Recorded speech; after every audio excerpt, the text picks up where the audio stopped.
Welcome to the Deep Dive. We sift through stacks of sources to pull out the key insights, basically giving you that shortcut to being well-informed.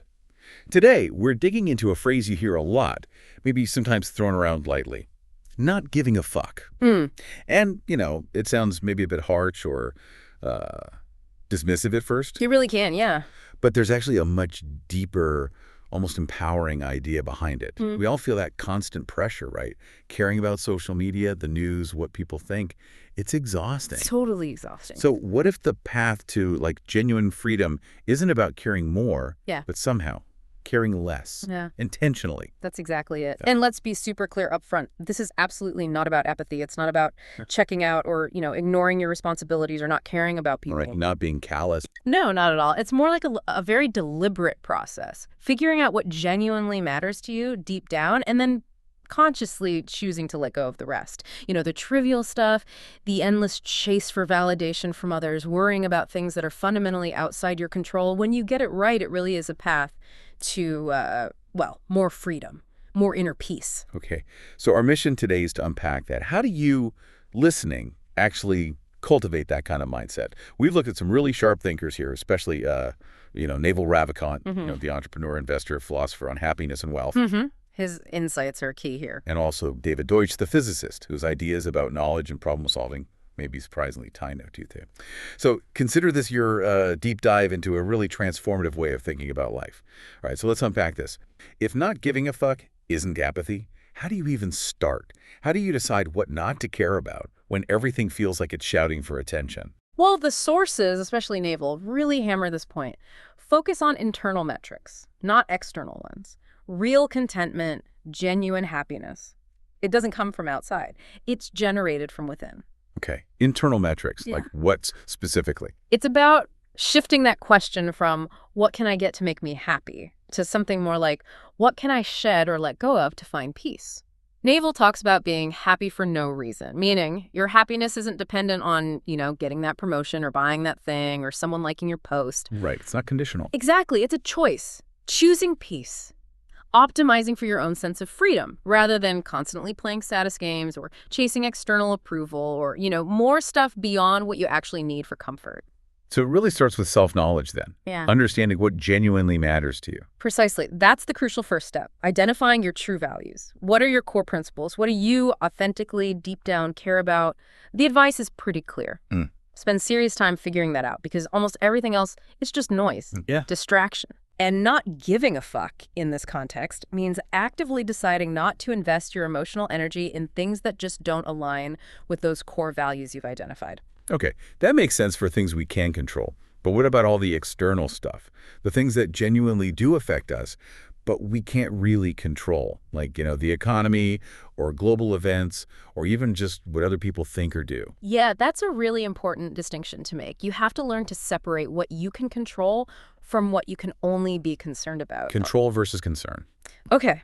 You can be aware of market fluctuations. You can be concerned about political situations. You can even prepare intelligently. But letting them hijack your emotional state, wasting energy worrying obsessively, that's the trap. Naval has this incredibly powerful line. Desire is a contract you make with yourself to be unhappy until you get what you want. Wow. Okay, a contract you make with yourself to be unhappy. That's stark. It is. And the idea isn't necessarily to have no desires, but to become acutely aware of them, especially the ones tied to things outside your control or desires for external validation. So release the desire for things you can't actually influence. Exactly. Or at least stop making those contracts for unhappiness over them. Recognize them for what they are. This sounds like it needs a pretty fundamental shift in how we react to things. Like installing a new emotional operating system almost. How do you build that kind of resilience? Well, that leads us straight into this idea of rational indifference. It's got roots in Stoicism, but you don't need to be a Stoic philosopher to apply it. Rational indifference. Yeah.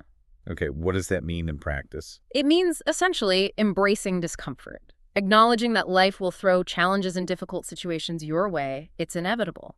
Instead of fighting them emotionally or wishing reality were different, you acknowledge them rationally. You understand, okay, this is difficult, this is uncomfortable, but it's happening. So it's not apathy, it's acceptance. It's a kind of active acceptance, yeah.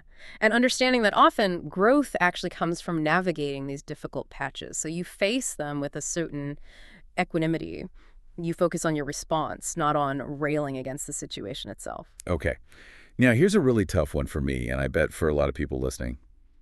The pressure of what other people think. It feels almost biologically wired, you know. How do you genuinely stop caring about external opinions? Oh, that's a huge one, a constant struggle for many. The sources really push you to ask the hard question, why do you care so much what others think?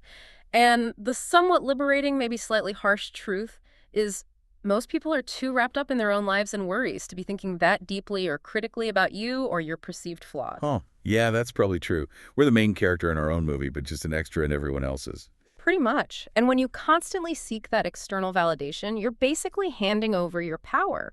You're letting other people's potential opinions dictate your feelings and choices. Naval's advice is just blunt. Don't play status games. Stop comparing yourself. Stop chasing approval through external markers. It's a game you can't really win, and it distracts you from your own path. It sounds very analytical, like you're dissecting your own emotions, almost scientifically. It is, in a way, and that's actually where someone like David Deutsch comes in. His whole thing is about seeking better explanations, constantly improving our understanding, solving problems. Okay, how does a theoretical physicist's idea apply here? Well, you can apply that same rigor to your inner life. Hmm? Be a scientist of your own experience. Treat your reactions, your desires, your tendency to care about certain things, treat them like data. Ask yourself, like a scientist testing a hypothesis, okay, why do I care about this specific thing? Is this reaction actually serving me? Is there a better, more rational explanation for why I should or shouldn't invest energy here? Like debugging your own mental code. Exactly. Can you solve the internal problem of caring too much about something that objectively might be trivial or outside your control? It reframes it from an overwhelming feeling to a problem you can potentially analyze and solve. Okay, so we've talked a lot about mindset shifts, which are crucial. But are there, like, practical, foundational things you can build in your life that make this whole not giving a fuck thing easier to actually do? Oh, absolutely. Mindset is huge, but it's supported by tangible things. A really significant one the sources highlight is working towards financial independence. Ah, okay. Money. Well, it's not about being mega rich necessarily. It's about having enough freedom that you're not trapped. When you're not completely beholden to a specific job or income stream just to survive, Yeah. you gain this incredible power, the option to walk away from toxic situations, from things that drain you, from demands that don't align with your values. That makes sense. Having options gives you leverage. Precisely. And Naval talks a lot about building leverage, whether that's through, code or media or capital or managing people effectively. Basically, ways to decouple your input from your output. That leverage creates freedom. Freedom from constant financial pressure makes it vastly easier not to sweat the small stuff or the demands of people you don't respect. So financial breathing room is one pillar. What else helps build this inner fortress? Another absolutely fundamental pillar is prioritizing your physical and mental health. It sounds basic, maybe, but it's non-negotiable. Right. Hard to be zen when you feel awful. Exactly. A strong body, a calm mind, they are essential foundations. When you feel good physically, when you're not constantly battling brain fog or anxiety, it's just so much easier to shrug off minor annoyances. You have the mental clarity and the energy reserves to focus on what truly matters instead of getting derailed by every little thing. It builds resilience from the ground up. So financial independence, health. They aren't just nice side benefits. They're almost prerequisites for maintaining this mindset effectively. I'd say they're powerful enablers, yeah.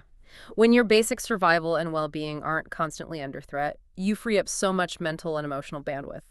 It's far easier to be rational and selective about what you care about when you're not operating from a place of stress or deficit. Okay. And the ultimate goal here, the state we're aiming for with all this effort. Peace, inner peace. Naval emphasizes this repeatedly. He calls peace the highest state, even above happiness sometimes. Peace over happiness. Interesting. Well, happiness can be fleeting, often tied to external events.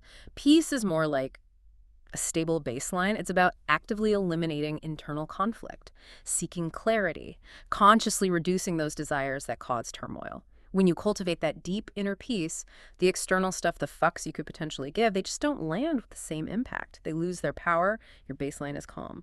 This sounds like it requires a pretty profound shift in how we relate to reality itself.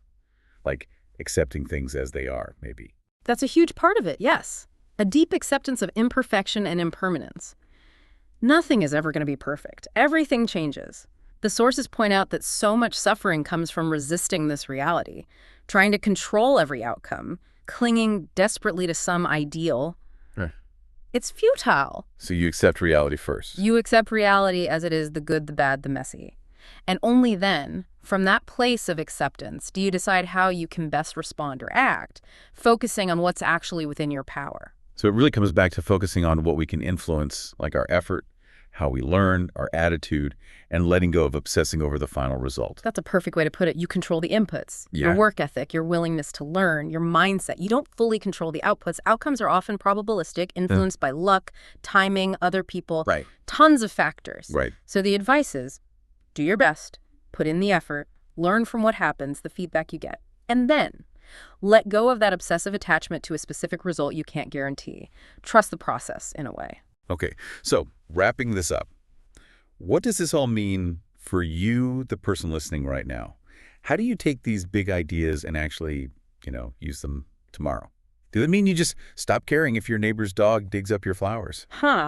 Well, maybe it means you choose not to let it ruin your whole day.